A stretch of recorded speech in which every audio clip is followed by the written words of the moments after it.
Então, gente, retornei, né, para fazer a gravação, porque por problemas técnicos, né, a apresentação de ontem não pôde ficar salva. Então, a equipe do Cérebro PC entrou novamente em contato comigo e me pediu para regravar. Como é um assunto de suma importância, né, violência obstétrica, e é um assunto assim que eu considero que precisa ser compartilhado, eu aceitei estar gravando novamente aqui, né, para vocês. Então, como eu falei, né, anteriormente, ontem eu discuti sobre violência obstétrica.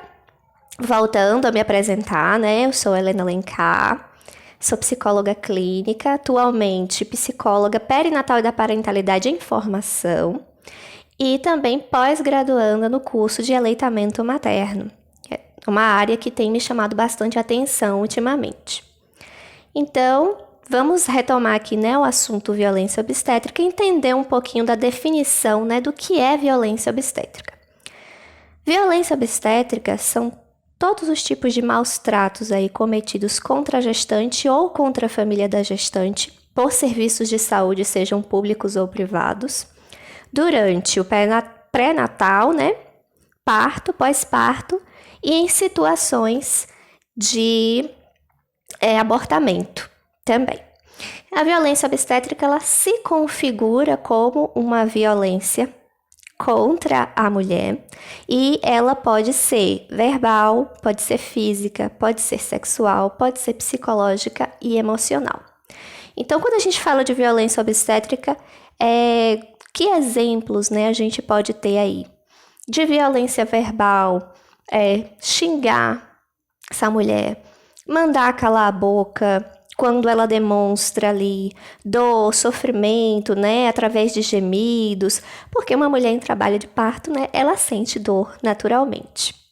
Então, exemplos de como essa violência ela pode ser verbal são esses casos: fazer comentários, né, pejorativos, comentários do tipo, na hora de fazer não gritou tanto assim, não sofreu tanto assim, né? E aí, demais exemplos que a gente pode trazer também. Então, impedir que essa mulher ela se movimente durante o trabalho de parto, impedir que essa mulher se alimente ou ingira líquidos, né, enquanto ela estiver em trabalho de parto também se configura como violência obstétrica.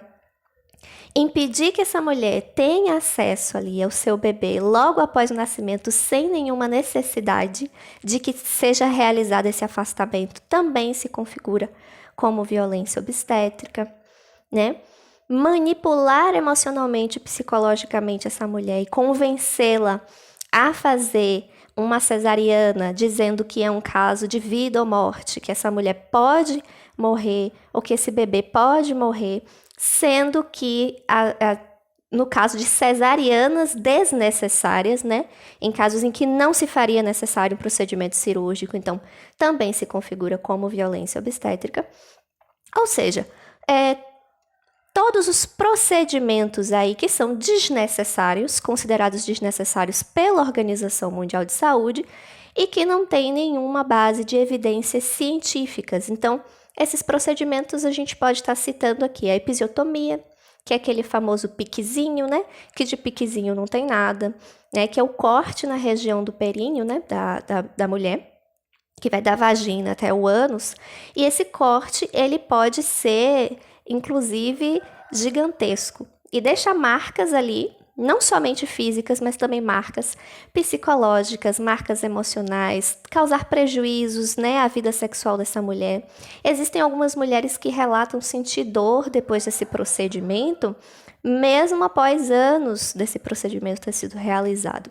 Então, é um procedimento realmente muito violento e que já foram feitos estudos de que não há a necessidade de que esse procedimento ele ocorra, mas ainda é comum em que algumas instituições hospitalares e maternidades se utilizem desse artifício, né, da episiotomia.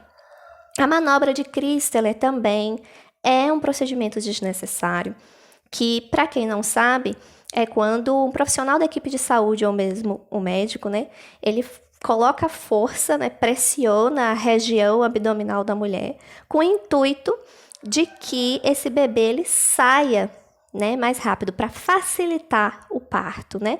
Só que essa manobra é uma manobra que pode causar prejuízos aí, danos à saúde tanto da mãe quanto do bebê, né, durante esse procedimento aí.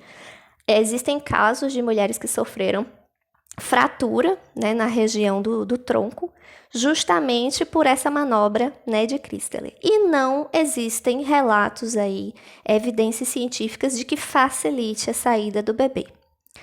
Outros procedimentos desnecessários que também são comuns ainda de acontecer em algumas instituições é a raspagem dos pelos pubianos e a lavagem intestinal, que também não precisa ser feito. Na maioria das vezes realizado com o intuito aí de higienizar, digamos assim, né?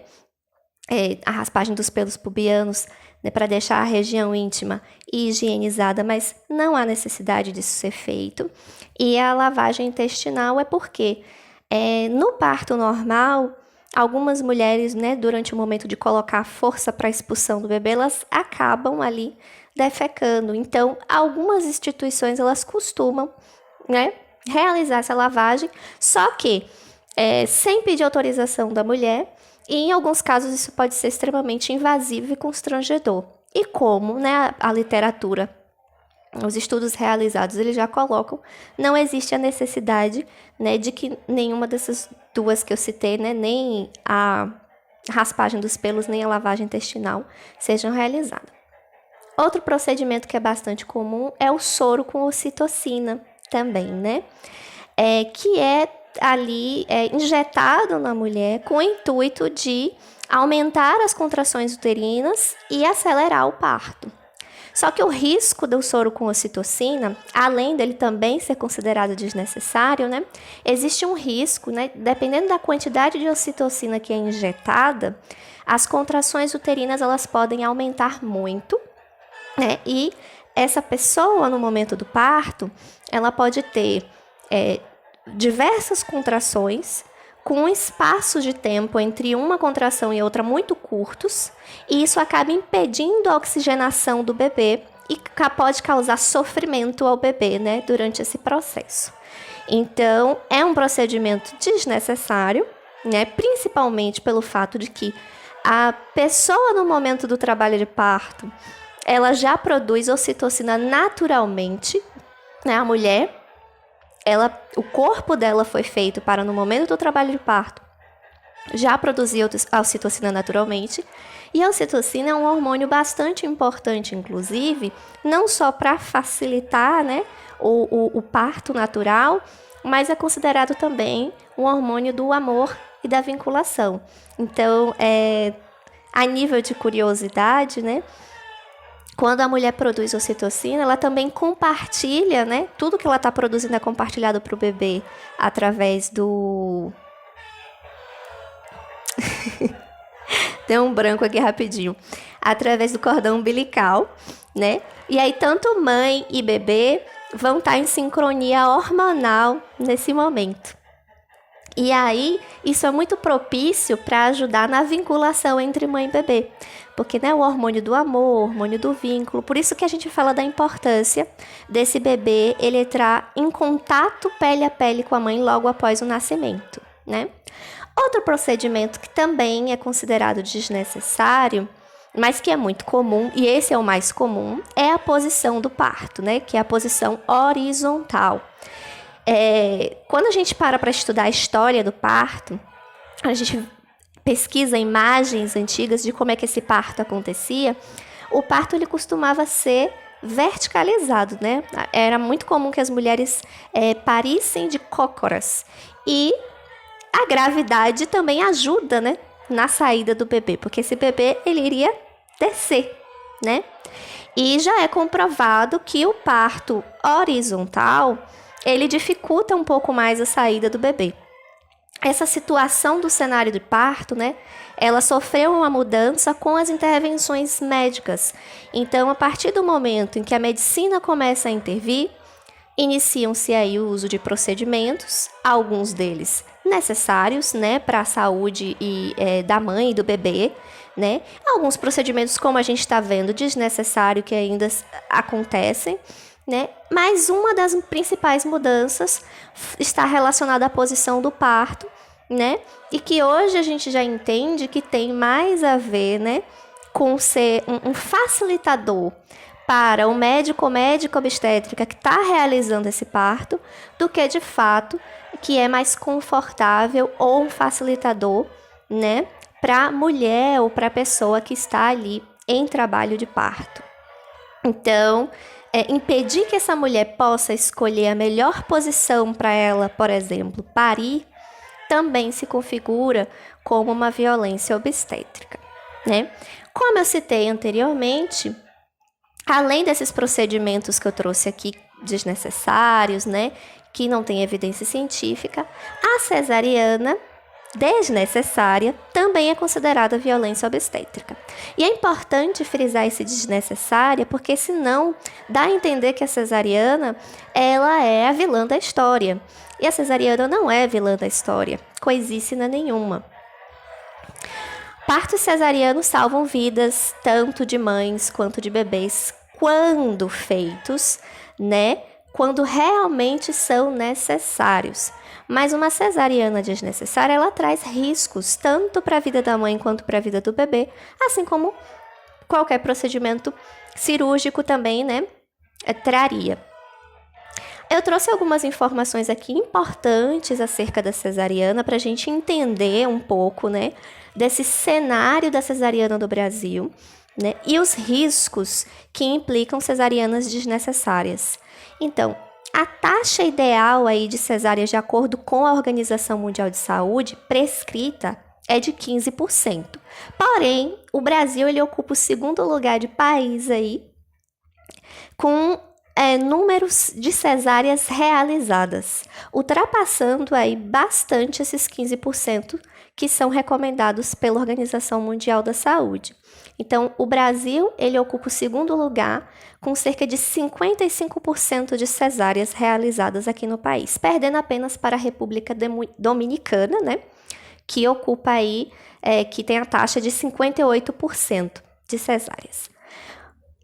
Esse número de 55% envolve aí os partos cesáreos realizados tanto na rede pública quanto na rede privada, né, de saúde, né? Quando a gente para fazer um recorte, né, desses partos cesáreos realizados por plano de saúde nas redes privadas, a ANS, que é a Agência Nacional de Saúde Suplementar, ela liberou informações de um estudo realizado no ano de 2019 e ela traz números significativamente alarmantes para a gente entender essa história.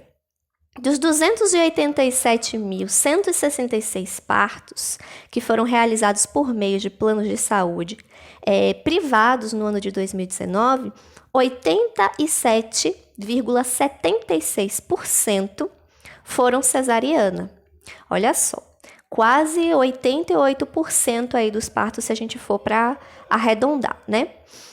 E desse número, né, desses 87,76%, 56,7% foram realizados antes do tempo. O que significa dizer isso? Que bebês nasceram prematuramente, né? Antes de estarem ali antes das 39 semanas, né, de estarem completamente formados. Para a gente entender melhor, né? Nossa, cesáreas são realizadas acima, né, do número prescrito ali pela OMS. Mas e quando é que elas são necessárias, de fato? Eu trouxe algumas situações para a gente entender de quando a cesariana ela é recomendada e algumas situações de quando não é recomendada, mas que são trazidas desculpas muito comuns, né, para a recomendação de cesariana, que na verdade não é. Não deu para trazer tudo, porque existe uma lista infinita aí, tanto para recomendação quanto para não recomendação. Então, eu vou trazer alguns exemplos, né, para a gente poder ter uma ideia. Então, quando a cesariana ela de fato é indicada, né, nesses casos, quando ocorre deslocamento prematuro de placenta, ela é indicada. Quando o bebê está na posição transversal durante o trabalho de parto, então ele não está devidamente encaixadinho ali, não tem como ele nascer, né? Pela cabeça ou então pelas perninhas. E aí, quando ele está lateralizado, transversalizado ali no momento do trabalho de parto, se faz necessário fazer uma cesariana. Em casos de gestante que foram diagnosticadas com HIV ou possuem lesão ativa, né, de herpes genital durante o momento do parto. E casos também de compressão do cordão umbilical, que é isso, né? Quando o cordão umbilical, ele comprime, né? Ele fica bem apertadinho assim, né? E aí não permite a passagem do oxigênio. E o bebê, gente, né, durante esse período gestacional, ele não respira pelos pulmões, ele respira pelo cordão umbilical. Então, se houver qualquer obstrução ali no cordão umbilical que impeça a passagem de oxigênio para esse bebê respirar, se faz necessário ali, emergencialmente, uma cesariana para se tentar salvar a vida do bebê. Então, esses são casos em que as cesarianas são indicadas. Quando a cesariana ela não é indicada, então, é muito comum, né, médicos ou médicas obstétricas darem a desculpa de que porque a mulher ela teve um parto cesáreo anterior, obrigatoriamente, o próximo parto dela, né, ou o parto atual, se for o caso, terá que ser também uma cesariana. E ter um parto cesariano anterior não é indicação, não é suficiente para se indicar parto cesáreo. Então, a mulher ela pode optar, sim, por ter, ela estando em boas condições de saúde, né? Fez o pré-natal ali direitinho, ela tá bem, o bebê tá bem, ela pode tentar, sim, o parto normal. É de direito dessa mulher realizar o parto normal. Considerar o bebê grande ou pequeno demais não é indicação de cesariana, mas é uma desculpa muito comum. A circular de cordão, que é quando o cordão umbilical está enrolado no pescoço do bebê, e é utilizado como uma desculpa também bastante comum de indicação para cesariana, mas não é indicação de cesariana. Até porque tem imagens, inclusive, de bebês que nascem com cordão umbilical enrolado do pescoço. E como eu falei anteriormente, o bebê ele não respira pelo pulmão, né? Ele respira justamente pelo cordão umbilical. E o cordão umbilical, ele tem ele é gelatinoso, né? Então, ele não vai provocar sufocamentos ali no bebê. Primeiro, porque ele não está respirando, né? A entrada de ar não é pelos pulmões, né? E segundo que a gente precisa considerar o seguinte, esse bebê durante ali, né, processo gestacional, ele se movimenta constantemente dentro do útero. Então, o cordão umbilical, ele tá o tempo todo ali, enrolando, desenrolando em várias partes do bebê diferente, além do pescoço. Então, não é indicação suficiente, a não ser que ocorra aí uma compressão do cordão, como eu já falei, e aí é um caso em que se faz necessário.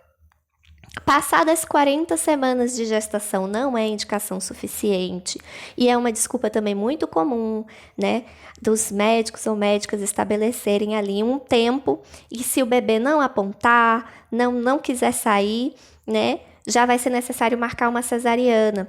E não se faz necessário, né, marcar uma cesariana com tanta urgência, até porque o processo gestacional, ele até 42 semanas. E a gente fala da importância justamente de esperar o bebê querer sair, porque quando ele vai estar pronto, né? Quando ele vai estar totalmente formado e ele sabe, né, quando ele precisa sair. Então, passadas 40 semanas, não é indicativo de cesariana. Ter mais de 40 anos ou ser adolescente, então assim, ser mais velha ou ser mais nova, também não é indicativo. Isso é muito particular, vai depender da saúde, né, dessa pessoa, que vai entrar em trabalho de parto. Então, mais uma vez, a importância de estar se realizando aí o pré-natal, justamente para estar observando essa parte. Mas somente a idade por si, né, ser mais velha ou ser mais nova, não é indicativo de cesariana e também é uma desculpa muito comum utilizada aí, né, no cenário médico. Quais são os riscos de uma cesariana, tanto para a mãe quanto para o bebê? Então, para a mãe, a gente pode citar já o risco, né, habitual de ser um procedimento cirúrgico. Pode ocorrer sangramento intenso, pode ocorrer infecção. É uma cirurgia que tem um tempo de recuperação mais longo do que um parto natural. Então, por conta disso, isso pode atrapalhar na vinculação mãe-bebê, né? Porque a mãe ela pode não estar disponível para estar segurando esse bebê, né? E estar com esse bebê no colo de forma constante, justamente por conta da recuperação. E também pode já atrapalhar na vinculação, porque partos cesarianos, né, não se costuma, né, o bebê ter acesso à mãe logo após o nascimento. E pode atrapalhar também na primeira amamentação e na manutenção da amamentação. Então, a Organização Mundial de Saúde, ela também prescreve aí que o bebê, logo após o nascimento, na primeira hora, ele precisa amamentar, né? Porque esse primeiro leite materno, que é o colostro, ele está rico ali em nutrientes e rico também em substâncias que vão ali ajudar o bebê, né, a desenvolver uma proteção maior no organismo, anticorpos que são necessários nesse primeiro momento de vida, né? E numa situação de parto cesáreo desnecessário, isso pode atrapalhar a primeira amamentação e, por consequência, pode acabar também atrapalhando a manutenção da amamentação. Aumenta a probabilidade também de complicações em gestações futuras. Não são todos os casos em que isso acontece, mas pode acontecer, né? E os riscos para o bebê. O risco para o bebê é justamente dele nascer prematuro antes do tempo de formação aí das 39 semanas e por conta disso ele pode apresentar incapacidade para manter a temperatura corporal, o sistema respiratório dele não vai estar completamente formado, então ele pode ter imaturidade pulmonar e dificuldade também para a sucção do leite materno, né? Porque esse movimento de sucção, apesar de ser um comportamento reflexo do bebê, inato, que já nasce com ele, é um comportamento que exige muito do bebê, muito esforço físico, né? E um bebê prematuro, ele tende a ter uma dificuldade maior para realizar esse movimento de sucção. E como eu falei, né? Amamentar nesse primeiro momento é muito importante, principalmente se esse bebê for prematuro, porque aí é que ele precisa mesmo do leite materno, né? Para proteger esse corpo, né, indefeso após o nascimento. E aqui a gente falou sobre as consequências, eu trouxe para vocês as consequências da cesariana. Mas quais são as consequências da violência obstétrica em si, né, que é o tema que a gente está discutindo aqui hoje? Eu costumo dizer que as consequências da violência obstétrica elas são uma relação em cadeia, assim, né? Porque um evento, né, de violência obstétrica, ele aumenta as chances aí, a probabilidade de que essa pessoa que sofreu a violência obstétrica desenvolva problemas de saúde mental. Então, a pessoa pode ter depressão pós-parto, psicose puerperal, quadros de ansiedade e estresse intensos e elevados, né, após sofrer uma violência obstétrica. E o que é que isso acomete? Isso pode causar prejuízos no vínculo que se estabelece aí dessa pessoa no pós-parto com o bebê. E, por consequência, também causar prejuízos nas práticas educativas que se estabelecem, né, entre essa pessoa e a criança. Então, é uma pessoa que, por conta do adoecimento mental, pode ser negligente com esse bebê, né? Não porque quer, e é importante frisar isso, mas porque a pessoa não está bem de saúde. Então, mesmo que essa pessoa ela queira, mesmo que essa mãe ela queira ali, está ativa, segurando seu bebê, cuidando, amamentando, ela não se sente bem para isso porque ela não está bem, ela está em adoecimento mental. E essa relação que essa pessoa estabelece também com a criança, ela sofre prejuízos no sentido de que essa pessoa ela vai estar muito dependente do seu estado de humor, né? Então, se ela não está bem, ela não consegue justamente ali responder da forma mais adequada e da forma necessária que essa criança precisa. E a gente sabe que nos anos iniciais de vida, a criança ela precisa de mais estimulação para desenvolver aí, né, cognição, as habilidades motoras, sociais, relacionais. E uma pessoa em adoecimento mental, ela não consegue desenvolver esses estímulos adequadamente em conjunto com a criança.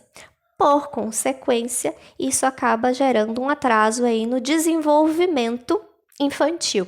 Então, é por isso que eu digo que é uma relação em cadeia, né? Um evento, ele pode acabar afetando não só a pessoa que sofreu a violência, como também as pessoas que estão ao redor e principalmente, nesse caso, a criança, né? O bebê que é o que mais precisa de atenção naquele momento.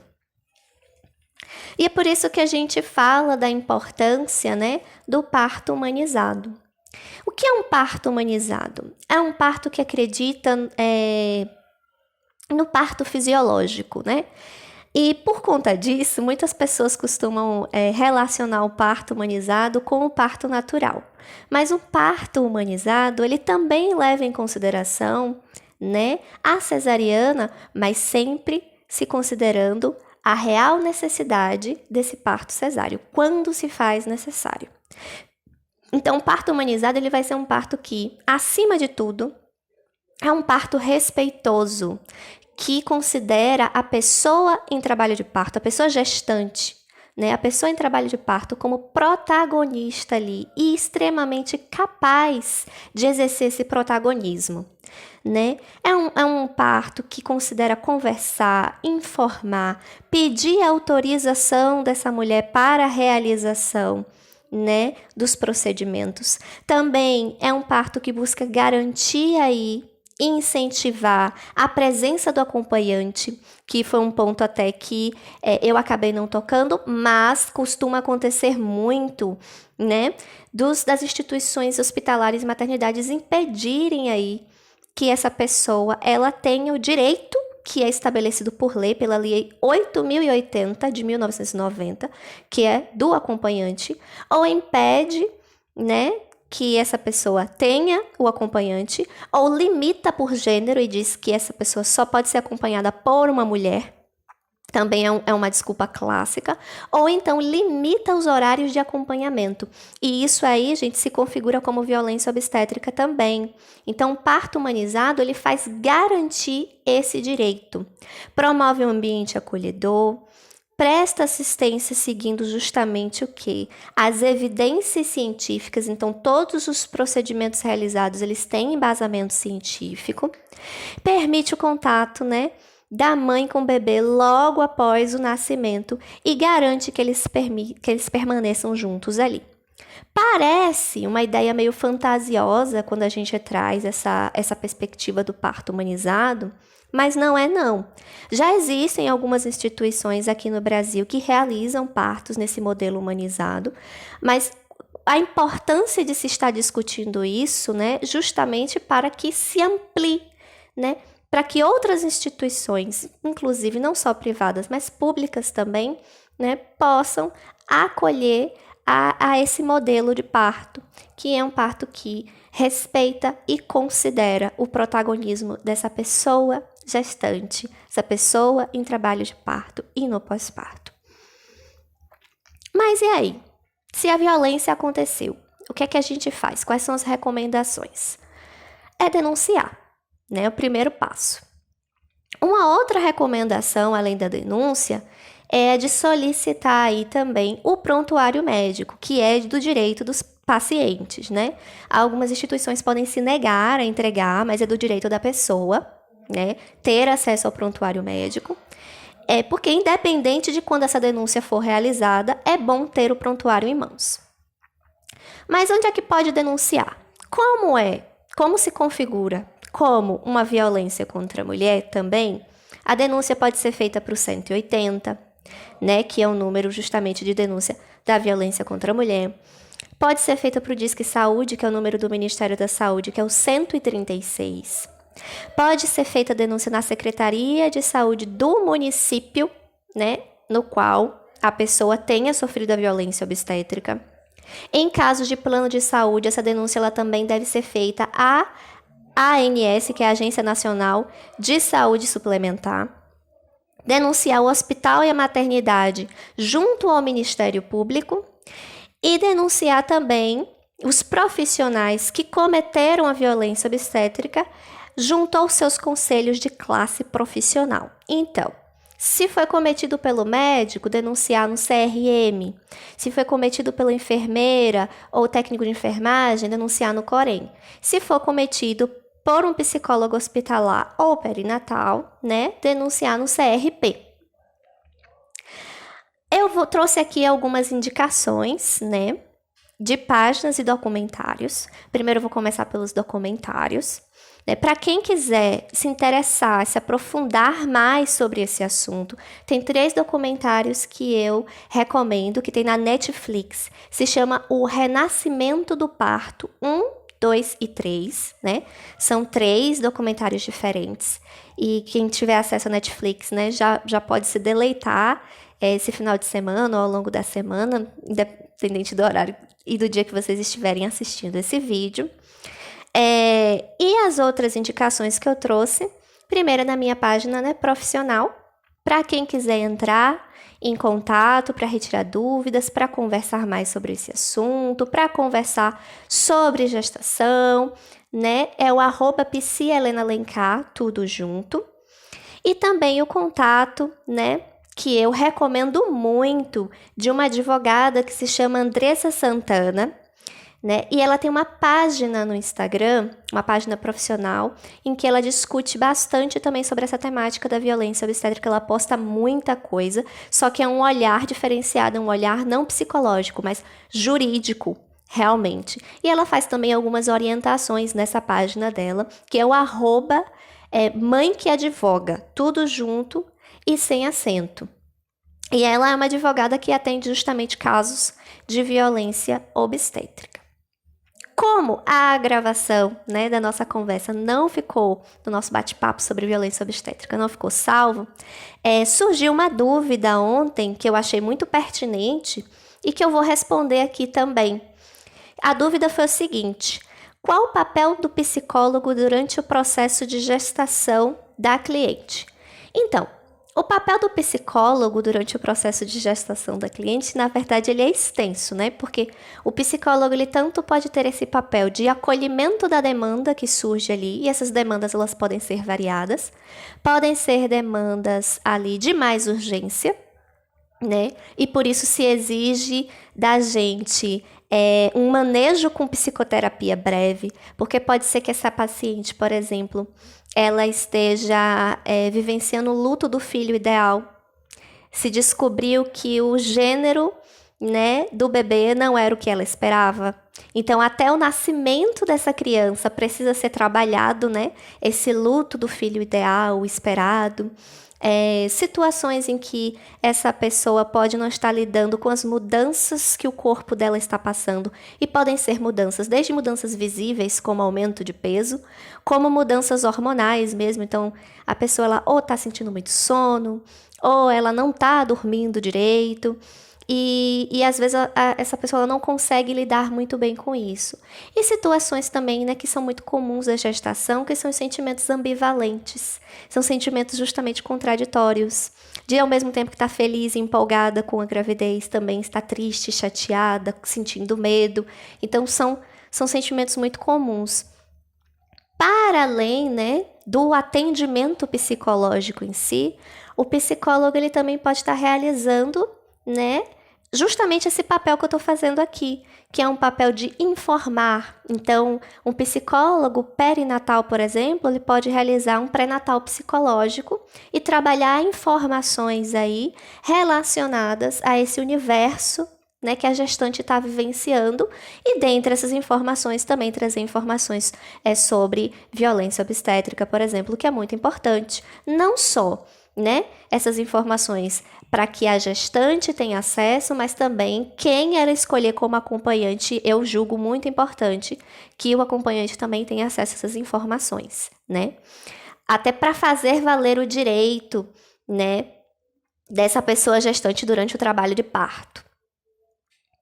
Para além disso, se tratar de um psicólogo hospitalar ou um psicólogo perinatal que trabalha em hospitais ou maternidades, esse psicólogo ele ainda pode fazer o acompanhamento durante o trabalho de parto, né? Dessa pessoa em trabalho de parto.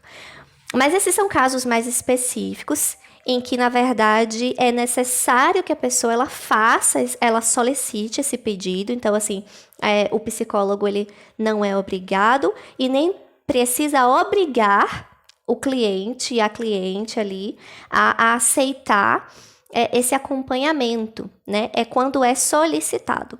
E pelo que eu tenho lido assim, na literatura, nos estudos que eu tenho realizado com relação à psicologia perinatal, é um cenário bastante comum em situações de gravidez de risco. Então, que a mulher, a gestante, ela precisa realmente passar pelo procedimento cirúrgico, pela cesariana, porque às vezes ou ela tem algum problema de saúde, ou o bebê, né? Tem algum problema de saúde e que requer, né, um parto cesáreo e que, nesse momento, essa pessoa se sente tão fragilizada emocionalmente que faz aí o uso desse recurso do acompanhamento do psicólogo perinatal ou hospitalar, né, se for o caso. Lembrando sempre, e isso é importante frisar, que a função do psicólogo durante o acompanhamento no trabalho de parto não substitui a do acompanhante. Isso é de direito da pessoa em trabalho de parto. São funções diferentes e a presença do psicólogo não anula a presença do acompanhante. Assim como a presença da doula não anula a presença do acompanhante, né? Que é muito comum também as instituições virem, né, com essa explicação de que a doula vai fazer a função do acompanhante, e não é bem assim que funciona. A doula, ela está sendo contratada para uma função específica, né, para o trabalho dela. O psicólogo, a psicóloga também. A função do acompanhante é de direito, por lei, da pessoa que está ali em trabalho de parto, né, e não pode ser revogada em situações assim. Então, eu espero, né, que tenha sido uma apresentação proveitosa para vocês, que essa dúvida ela tenha ficado bem respondidinha, né? Na verdade, é um trabalho bastante extenso, é uma área que é bem legal e que é pouco falada, né, a psicologia perinatal, e é uma área bastante requerida, né, porque se trata de um dos marcos da vida da mulher, e é um dos marcos mais importantes, e que por conta disso, né, nós, mulheres, costumamos estar aí mais fragilizadas, né? E ter aí uma predisposição maior, né?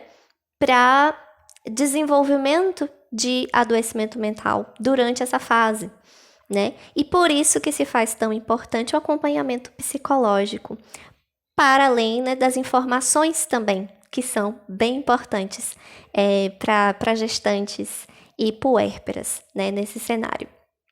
Então é isso, gente. Qualquer dúvida, podem entrar em contato, podem deixar, né, as dúvidas de vocês aí também nos comentários, né? Que aí a equipe do Cérebro Psi entra em contato comigo e a gente vê como que a gente consegue responder as dúvidas. Tchau, tchau!